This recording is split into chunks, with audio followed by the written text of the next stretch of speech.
Hello दोस्तों, कहानियों का दौर चैनल में आपका स्वागत है। आज की कहानी है समाधान। तो चलिए कहानी शुरू करते हैं।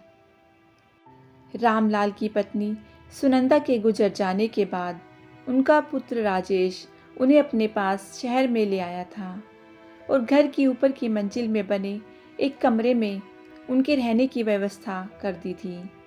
किंतु राजेश की पत्नी रमा को ये बात फूटी आंख नहीं सुहा रही थी। रोज रोज कुछ न कुछ कलह होता जा रहा था, जिसका मकसद ससुर जी को वापस भेजना ही था। इस कारण राजेश बहुत तनाव में था। एक दिन पिता ने गांव वापस जाने की इच्छा जताई। राजेश ने मना किया, किंतु रमा तो बहुत खुश हो गई। इधर रमा ने उस कमरे को किराए पर उठाने के लिए एक ब्रोकर से बात कर ली, जिसमें पिताजी रहते थे, ताकि पिताजी कहीं वापस जाने का इरादा बदल ना दें। रामलाल ने रमा से कहा कि कमरा ब्रोकर के द्वारा किराए पर उठाने पर कमीशन भी देना होगा। मेरे मित्र अपने किसी अन्य मित्र के लिए कमरा ढूंढ रहे हैं, कहो तो बात करूं। लोभी रमा ने तुरंत हाँ कर दी। पिता ने कहा, बहू, मेरे मित्र रजनीश कुमार जी पूछ रहे थे कि अगर किराएदार को पेइंग गेस्ट बना लो तो वो ज़्यादा रकम दे सकते हैं। बोलो, तुम्हारी क्या राय है? रमा ने कहा, ठीक है, किंतु जो घर में बनेगा वही सब खाना पीना मिलेगा। आप पूछ लें, मुझे कोई ऐतराज नहीं है। 4 पैसे तो मिलेंगे। अब अगले हफ्ते रामलाल जी जा रहे थे और उसी दिन शाम को नया पेइंग गेस्ट आ रहा था। अब चूंकि रजनीश कुमार, जो कि रामलाल जी के मित्र थे, वही मकान में पेइंग गेस्ट ला रहे थे, तो राजेश और रमा बेफिक्र थे और उन्होंने कोई ज़्यादा पूछताछ भी नहीं की थी। रजनीश कुमार जी ने 1 महीने का भाड़ा और डिपॉजिट भी दे दिया था। रमा बहुत खुश थी कि ससुर से छुटकारा मिला और आय का नया स्रोत भी मिल गया। पिताजी के जाने के बाद रजनीश कुमार ने रमा से चाबी लेकर ऊपर वाले कमरे में नए किराएदार को शिफ्ट करवा दिया। शाम को जब राजेश घर आया तो देखा रमा बहुत खुश थी और रसोई से अच्छी खुशबू आ रही थी।